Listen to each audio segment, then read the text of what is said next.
Hello everyone, I am Dr. Annapurna. In my previous videos, we have already spoke about the important topic of screen time and children. What is screen time? What are the causes of excessive screen time in children? And what is the ideal screen time for different age groups of children?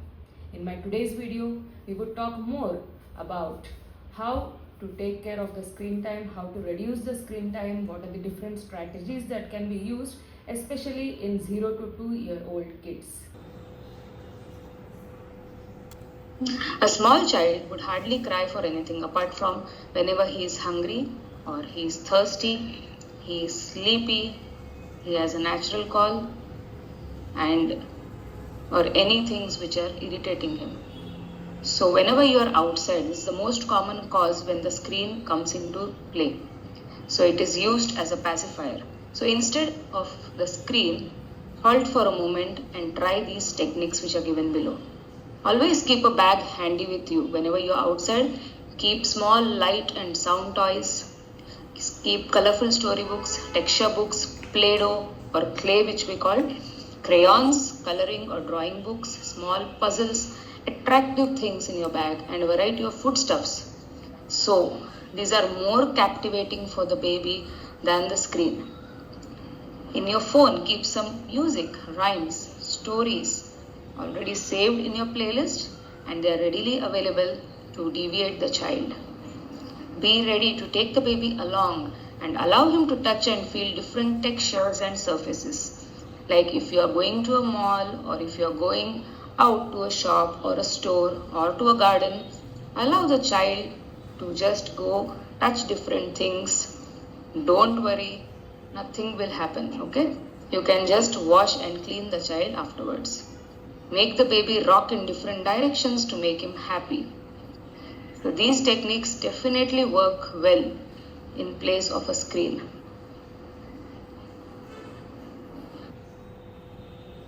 Next, most common cause is when the child is at home and the child is getting bored. So the parents usually nowadays feel that the screen is a good source of learning for the child. But remember, till age 2, the child is not learning anything from the screen because it is a more of passive thing happening while the child is looking at the screen. Child up to 2 years of age needs more of experiential learning. He has to feel, he has to touch, he has to see, smell, taste, so that all his 5 sensory organs are getting stimulated. And as the sensory stimulation is happening, he is also trying to manipulate the things in which the motor development is happening. And as you are teaching this to your child, the cognitive development is also taking place at the same time. So instead of giving the phone or putting on the TV, just why not try these things? Focus on the sensory and motor stimulation. Remember, for any activity that you are taking the child to do, remember there has to be a sensory and motor stimulation for the child. More the stimulation, more the sensory and motor activities, faster is the development and learning of the child. There is maximum interaction with the parents, right? So any activity you are making them do, try to be vocal, try to interact. There has to be a reciprocal communication between the parent and the child for maximum language development. Reading books is another beautiful thing that can be done. So read out beautiful stories, though they don't understand the stories, but they are obviously listening to your voice. So their language is developing and you're pointing pictures to them. So they are looking at the pictures. Their visual stimulation is also happening simultaneously. Then visual stimulation, expose them to light, dark, expose them to simple toys with lights, colorful picture storybooks, right? Hearing stimulation. Now you are trying to stimulate the hearing organs, the ear. Expose them to different kinds of music, whatever is available. We have a large storage nowadays available with us on the phones, in the TV. So sound pitch, sounds of birds, animals, prayers, different shlokas, sounds of utensils in the kitchen. So as simple as that also helps in stimulating the hearing sense of the child. Next would be touch stimulation. Expose the child to various textures, surfaces like Play-Doh, different temperatures. Also, massaging the child in the morning or before bed is a definite thing to be done as it stimulates the tactile sensation of the child. Taste stimulation, expose them to a number of tastes, textures for eating. Give them coarse food, give them fine food, give them pasty food, different temperatures, warm food, little cold food. So you are trying to enhance their taste buds, right? Smell stimulation is another important aspect. Expose them to different smells from the kitchen.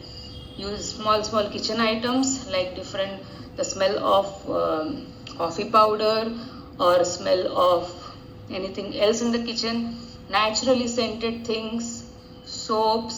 So the more exposure of different smells to the child, the better is the learning of the child. Let them play in the kitchen. This is the best thing you can do, believe me. If you are busy working in the kitchen, you have lots of work, it's always better not to put the TV on or give the smartphone in front of the child. Better take the child with you in the kitchen. It is the best laboratory for the child. And there give the child the different utensils, different vegetables, fruits, whatever. He'll make sounds, he'll play. So all his sensory apparatus are getting stimulated and a lot of learning is happening in the kitchen itself, right? So next is while feeding them.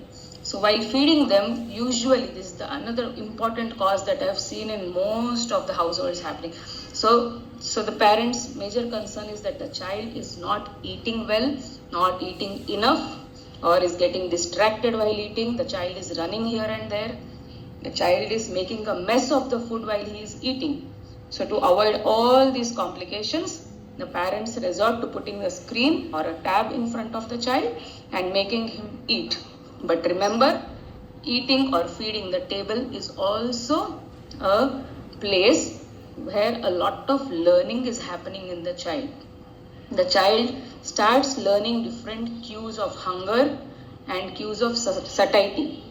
If you are exposing him to the screen while eating, the child does not become aware of his hunger or satiety. He will keep on eating as long as he is in front of the screen, right? And remember, it is not that you put on the TV or put on the screen and just keep on feeding the child. Wait till the child is hungry. Wait till he cries for food, right? And then only you start feeding him. Have the meals together with the child. Always make it a point. In maximum households, it is seen that the child is fed first, then the adults or the parents eat. But it was always a great habit to have the meal together so that the child is seeing and then learning from the parent. There is a maximum interaction with the parents while eating, right? Visual stimulation. Again, the 5 sensory organs are getting stimulated even at the eating table, right? So there is a visual stimulation. Make the plate more colorful with all varieties of nutrient-rich foods. So the carrots, orange carrots, purple beetroots, green peas. So the more colorful, the rainbow colors in the plate, it is more attractive and captivating to the child and makes them feel more hungry. Hearing stimulation. Tell stories, sing songs or rhymes, make music and have fun, lots of fun while eating. The child has to enjoy the process of eating. Touch stimulation. Let them touch. Let them make a mess of the food. Let them eat. So when they touch, remember the fine sensory stimulation is happening. Fine motor skills are developing. Taste stimulation. Add a variety of flavors. Add sweet, add sour, bland, etc. Avoid junk foods in between meals. Remember a very important thing. So first in the morning meal, then the noon meal, then night meal.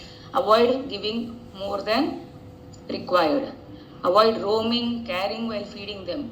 Feed in a fixed place and in a fixed manner daily. So this helps in developing the food routine or food discipline for the child. And avoid giving junk options. The child says, I don't want this. Immediately we have a second option available. Oh, let him eat the biscuit, something to fill his tummy. But remember, biscuit is filling his tummy but not giving him the right nutrition that the child needs for growth. So avoid giving junk options, instead give him a better and a nutritious option. Right? Avoid using phone or screen as a reinforcer for eating well. If the child is eating well, immediately as a reinforcer we are giving, okay, if you eat well, I'll give you the phone. If you eat well, we'll put on the TV. But remember that this is a very wrong habit that the child is learning. The next important reason for resorting to phones is during long journey for the entertainment of the child. So instead try these, focus on the sensory stimulation. As I have told you, again we have to focus on the overall sensory stimulation and the motor stimulation of the child. So focus on sensory stimulation, constant interaction with the child. Talk about what he is seeing through the car window, tell him different stories, make sounds, sing rhymes, and make it more enjoyable and captivating for the child. Keep the infant bag ready, as I have explained before. All those things which would help and make the child learn in a better and a faster way. So TV screens or mobile phones or tablets are a way of passive learning of the child. Passive learning is where the child is only developing a tunnel vision. He is only looking at 2D objects. It is only one-sided learning. There is no interaction, there is no touching or experiential learning, and the child is not benefiting from the passive way of learning. Hence, it is always better to avoid the screen, as it's like a reflex. The child is crying, just show him the phone, put on some serial or some music and calm him down. But just wait for a moment, think of these different 4 options and take care of the child. Thank you.